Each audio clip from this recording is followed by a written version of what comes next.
Bienvenue dans Cœur Vulnérable, un espace où la vulnérabilité devient un chemin pour se relier, s'apaiser et se révéler. Je suis Lydie et ici on prend le temps de ressentir, d'explorer ce qui vibre et de mettre des mots sur ce qui nous traverse. Ensemble, créons un espace de reconnexion.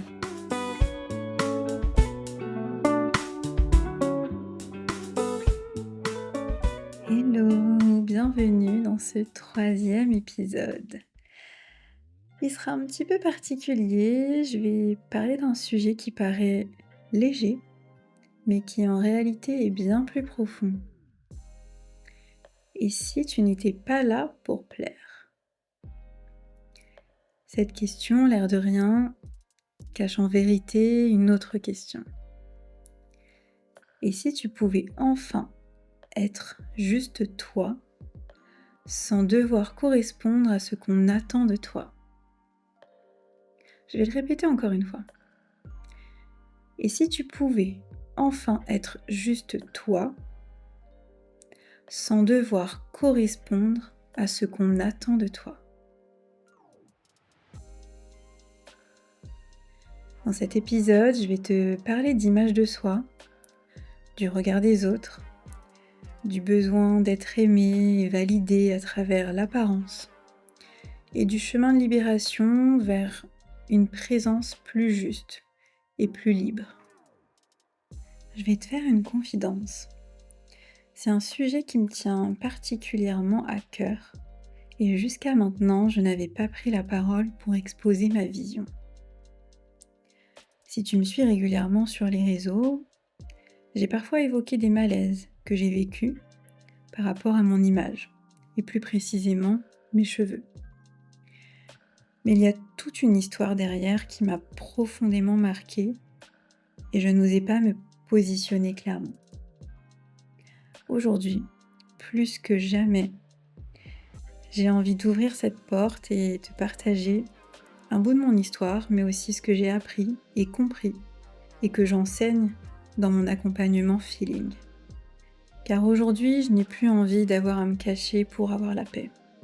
Je n'ai plus envie d'être réduite à mon physique. J'ai envie d'être entendue et vue au-delà de mon apparence. Et je sais que je ne suis pas la seule, alors je décide de prendre le lead. Et c'est pour cela que je décide de réaliser cet épisode différemment. Je vais te raconter un peu mon histoire et de fil en aiguille, tisser le chemin de ma libération. Pour te mettre dans le vif du sujet, je vais partir de quelques phrases que j'ai beaucoup entendues. Non mais toi ça va, ça passe. T'es pas vraiment noire, t'es métisse, tu as de la chance. Ou bien, ça va aller de toute façon, tu es jolie donc tu peux avoir ce que tu veux. Ou encore, c'est plus facile pour toi parce que t'es jolie. Est-ce qu'on peut s'arrêter 2 secondes sur ces mots, please ? Ok. Ce que j'ai compris à force d'entendre tout ça, c'est que j'ai de la chance et que mon principal atout, c'est mon physique. En plus, j'ai toujours adoré tout ce qui touche à la beauté, à l'art, à la mode, aux vêtements, aux accessoires. Donc ça a vraiment amplifié l'effet. Je suis devenue cette petite fille que l'on remarque, qui attire, qu'on veut séduire. Mais c'était bien loin de ce que je cherchais. Je n'ai jamais cherché à être au centre de l'attention. Surtout qu'étant plus jeune, ma couleur de peau faisait déjà que j'étais différente, à part et remarquée. Je cherchais plutôt à me fondre dans la masse, tout en exprimant ma personnalité. J'ai déjà exprimé que le besoin d'être écoutée, d'être entendue, de porter ma voix est important pour moi. Parce que dans mon enfance, je n'ai pas pu le faire comme je l'aurais voulu. Il y avait d'autres facteurs qui entraient aussi en compte. C'est le fait qu'on disait de moi que j'étais jolie, mais pas aussi intelligente ou sportive ou drôle ou je ne sais quoi que d'autres personnes. Alors j'ai développé un complexe. Oui, un complexe. Car quand je voulais m'exprimer, on ne m'écoutait pas, on me disait de me taire. Et quand j'étais sage et que je ne disais rien, j'avais le droit à des «Oh, qu'elle est mignonne!»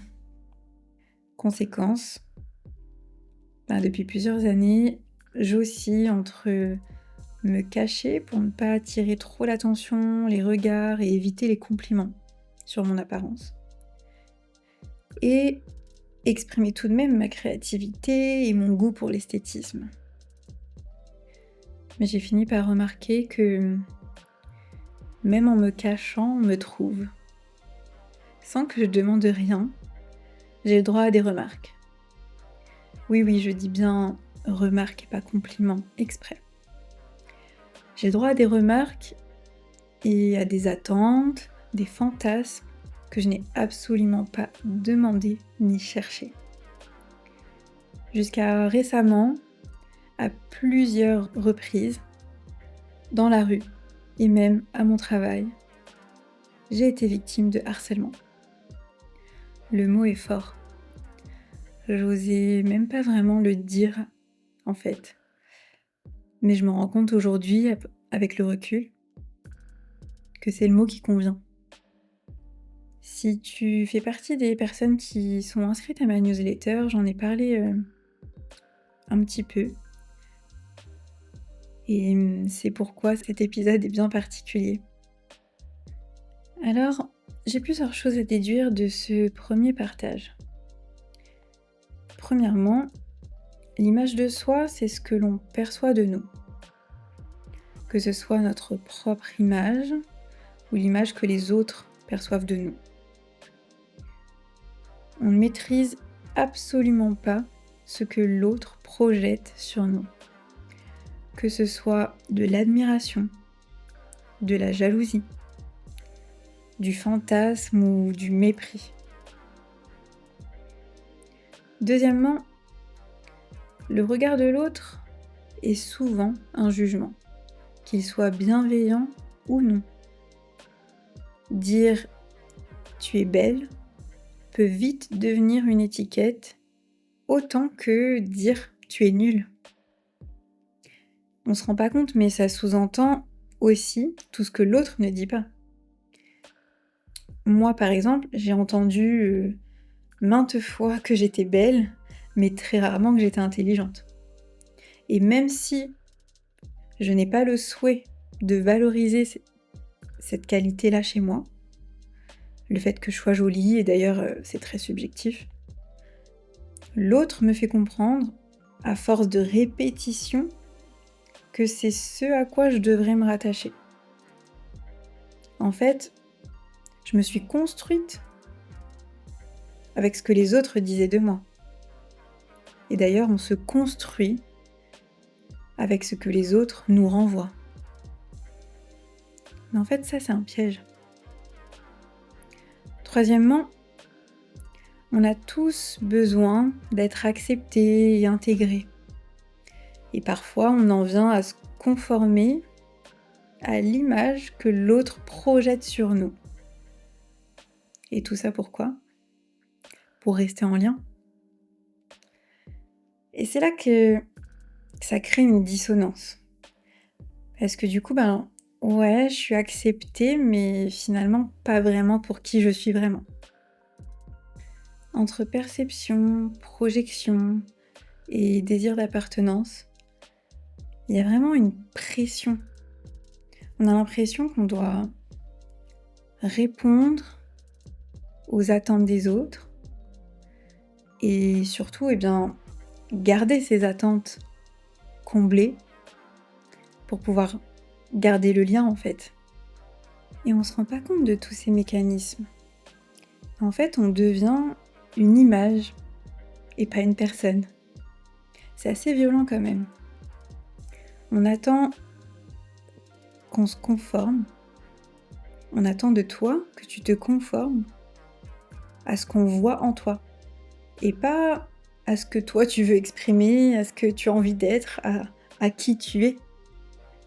En tout cas, je n'ai pas envie d'être regardée pour ce que je représente. J'ai envie d'être écoutée pour ce que je suis.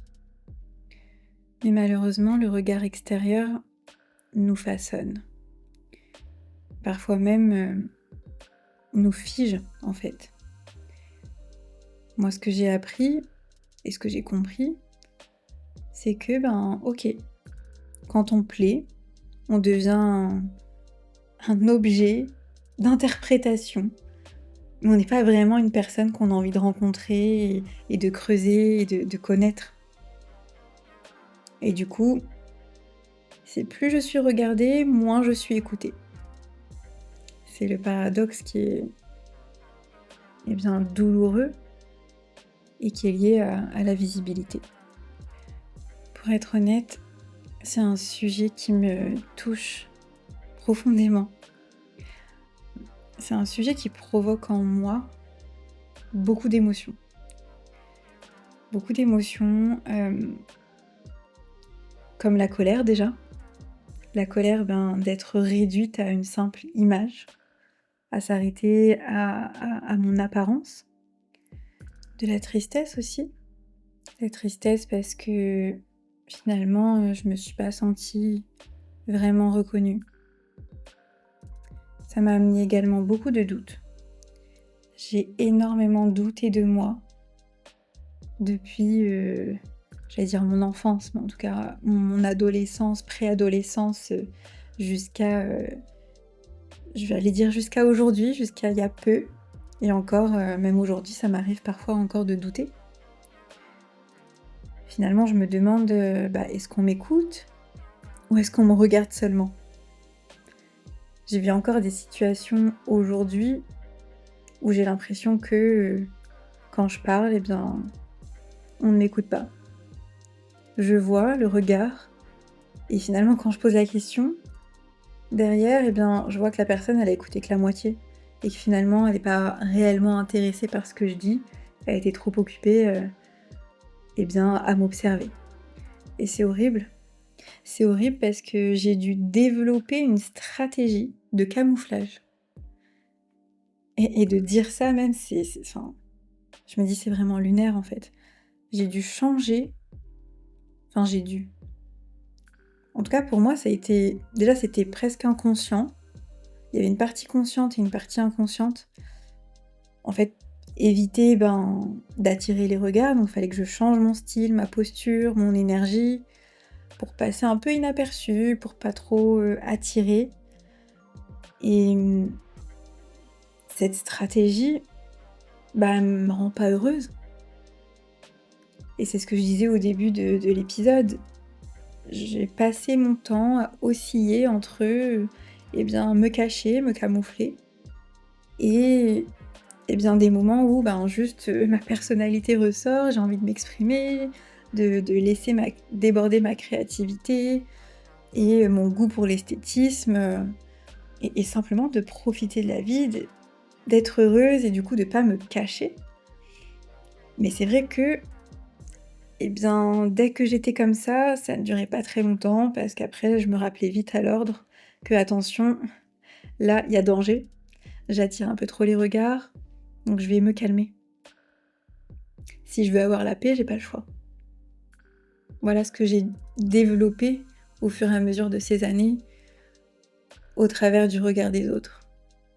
Et c'est une stratégie qui ne me convient pas du tout, mais qui est quand même une zone de confort quelque part, parce qu'au moins on me fout la paix. C'est fou, hein, mais c'est vrai. Quand je me camoufle et quand je me cache, on me fout la paix. Le problème, c'est que, certes, j'ai une part de moi qui est plutôt timide, réservée, mais j'ai plus envie de dire finalement aujourd'hui plutôt calme, posée.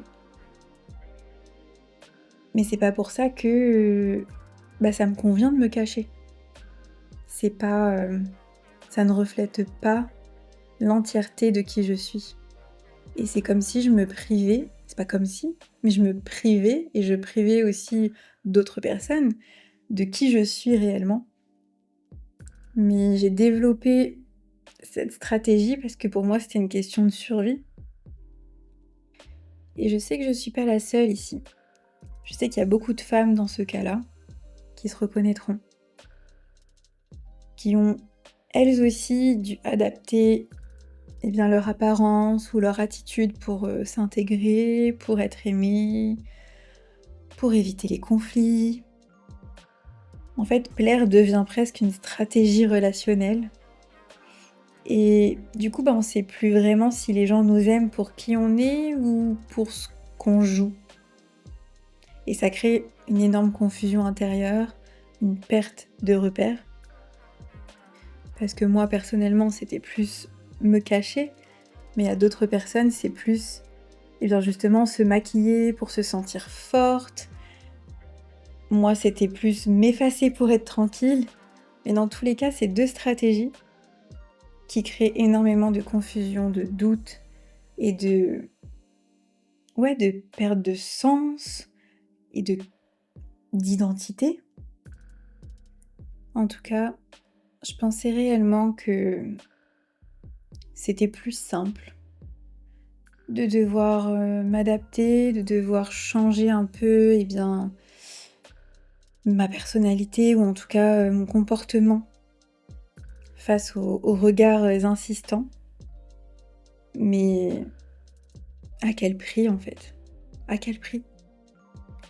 J'ai appris à me cacher, à me faire discrète, à maîtriser mon image pour survivre socialement.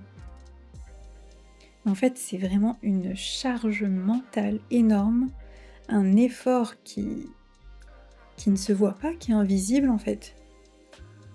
Et ça réduit complètement ma liberté. Pourquoi devrait-on choisir ? Pourquoi on ne peut pas être belle et intelligente, créative et vulnérable, brillante, sensible, naturelle, forte, sophistiquée ? Pourquoi on ne peut pas être tout ça à la fois ? On est libre et on a le droit d'être complexe. On est des êtres humains. On est tous complexes. Pourquoi nous, moi, je dois me cacher une partie de moi pour avoir la paix ? Ça a été vraiment un souci pour moi parce que j'ai douté fortement de ma légitimité. Je me suis demandé, est-ce que je suis crédible ? Parce que oui, on me trouve jolie, mais au final, professionnellement, je suis pas là pour me mettre en avant. Je suis pas là pour qu'on me dise que je suis jolie. Quand je me suis lancée dans l'entrepreneuriat, d'ailleurs, j'ai commencé par créer mon blog. C'était vraiment un début pour commencer à me faire connaître. Et c'était une façon justement d'expliquer ce que j'avais vécu, de ressortir un petit peu les leçons que j'avais apprises et pour expliquer là où j'en suis aujourd'hui, là où j'en étais quand j'ai commencé du moins.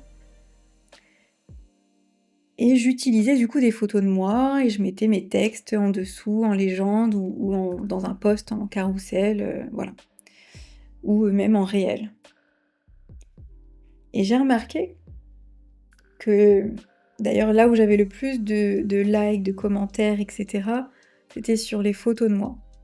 Parce que j'alternais avec du texte et des images plus, j'ai envie de dire, du quotidien, de paysages, etc. Et là où j'avais le plus de retours, c'était les photos de moi. Mais c'était pas pour les textes que j'avais écrits, c'était pour l'image.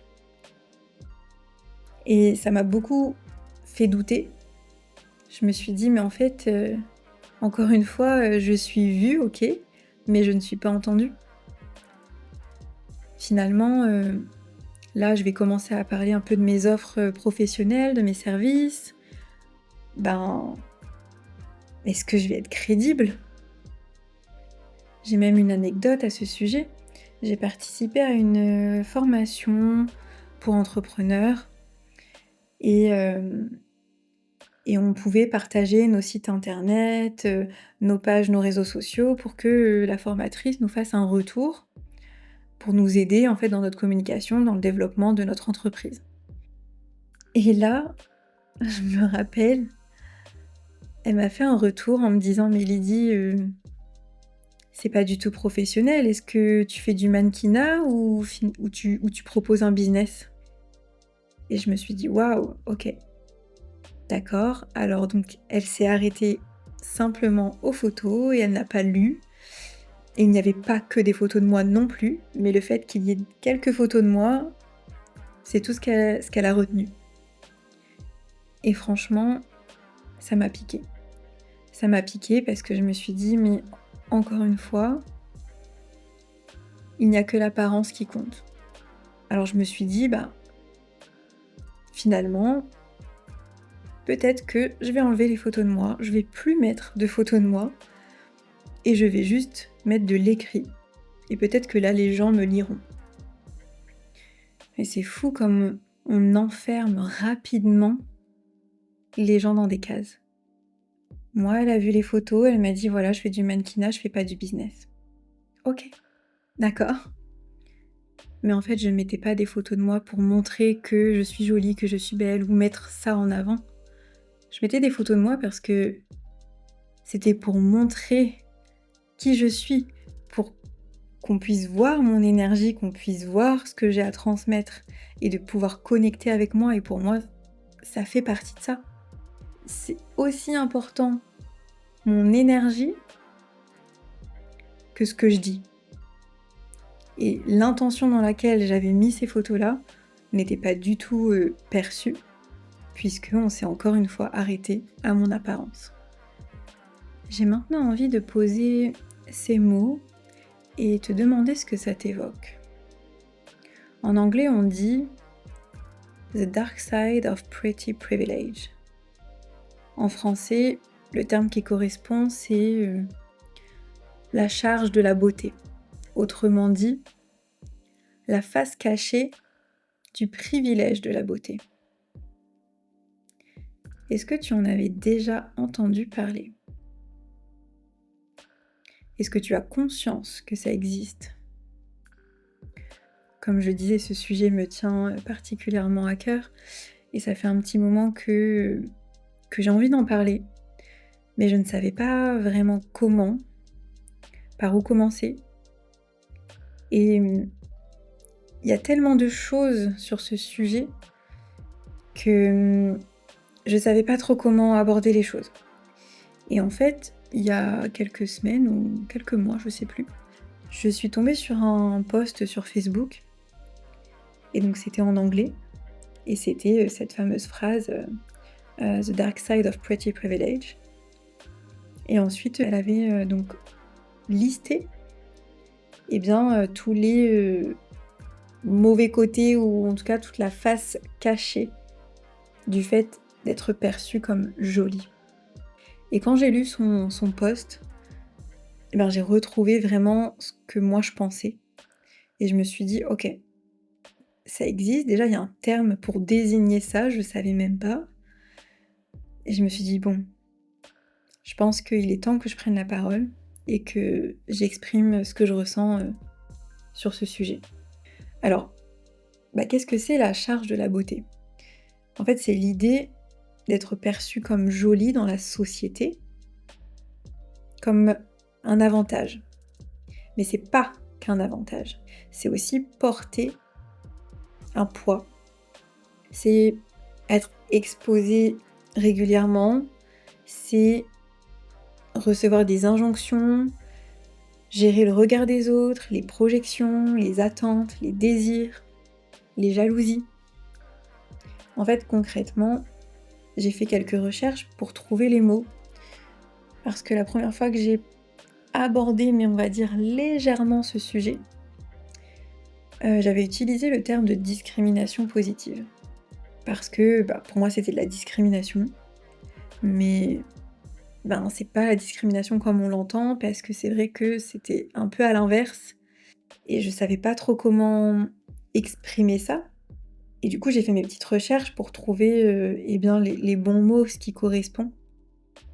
Et je suis tombée sur plusieurs phrases, comme l'objectification. C'est qu'on parle du corps avant de parler de la personne en elle-même. C'est qu'on pense qu'on a un droit d'accès, que ça soit par le regard, les commentaires, de la drague, des contacts physiques.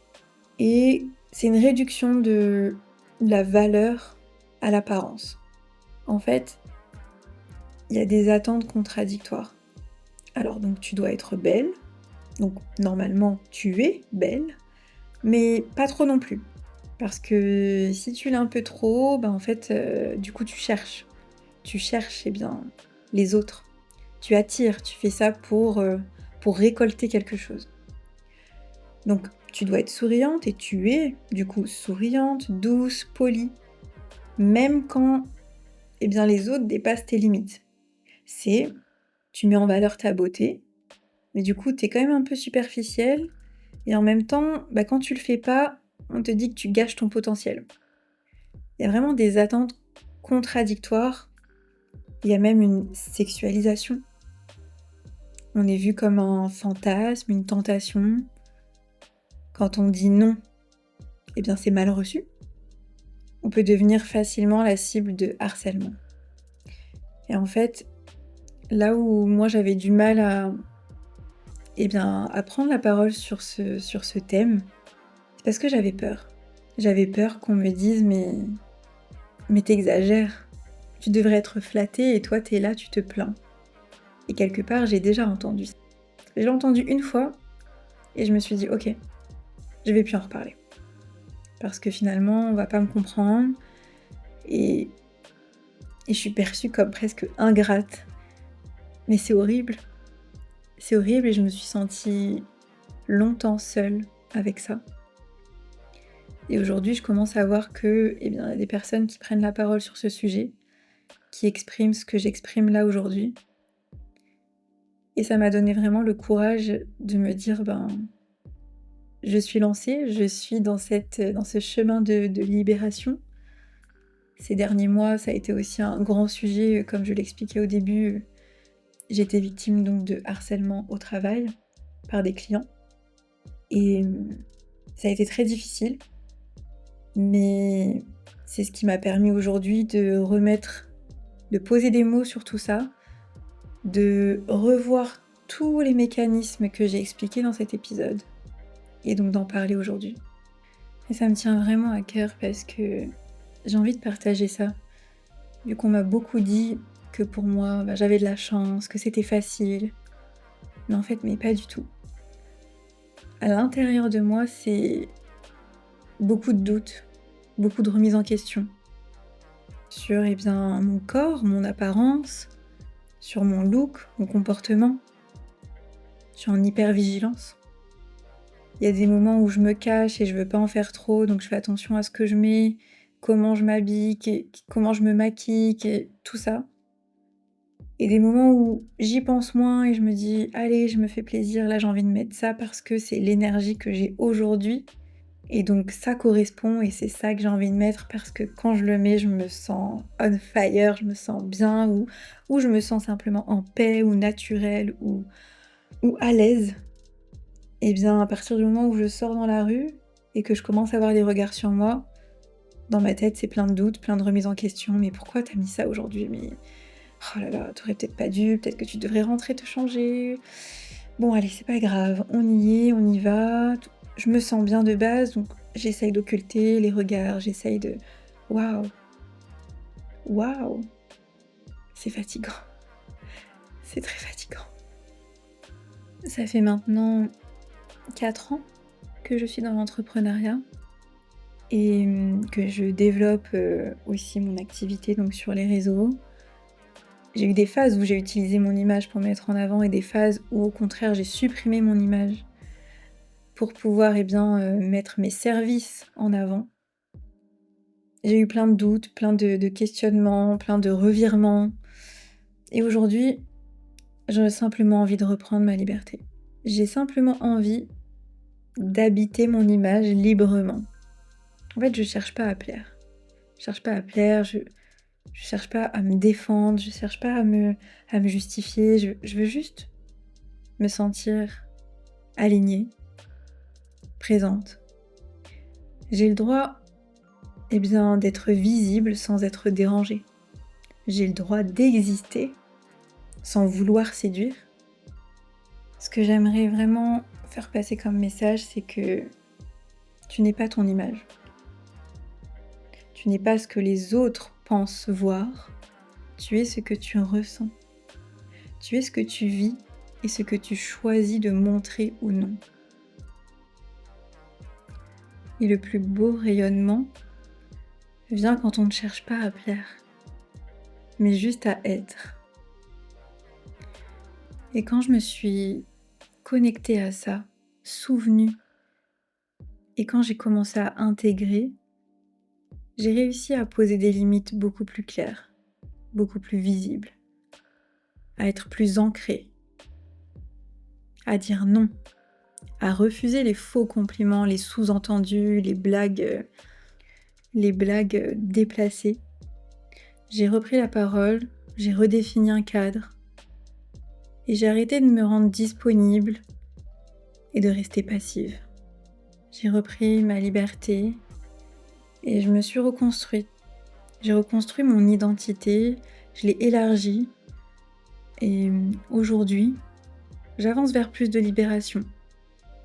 Je me crée un espace intérieur sacré, protégé. Je pratique des méthodes d'ancrage, de recentrage. Je travaille sur la dissociation de mon apparence et de ma valeur. Je refuse aussi la stratégie de la gentille et jolie fille. J'ose ne pas toujours être agréable ou disponible et j'accepte de déplaire. Et surtout, je casse le silence. Je reprends la narration sur mon image et ça m'aide à retrouver ma liberté. Et à revenir à ma propre définition de la beauté, à ma propre définition de la vie, de comment j'ai envie de la vivre. Ce qui est sûr, c'est que ce n'est pas en me cachant. Et même si j'ai longtemps cru que j'étais juste là pour plaire et que c'était comme ça et que je devais m'y faire et que finalement je n'étais peut-être pas si intelligente et que c'était comme ça. Aujourd'hui, je crois que je ne suis pas là pour plaire. Je suis vraiment là pour être présente, entière, libre et pour qu'on m'écoute. Et toi?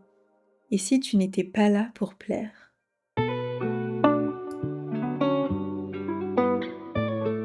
Merci pour ton écoute. Que ces mots résonnent doucement ou profondément. S'ils ont touché quelque chose en toi, tu peux partager cet épisode et laisser quelques mots pour faire vivre cette voix. Et à bientôt dans Cœur Vulnérable.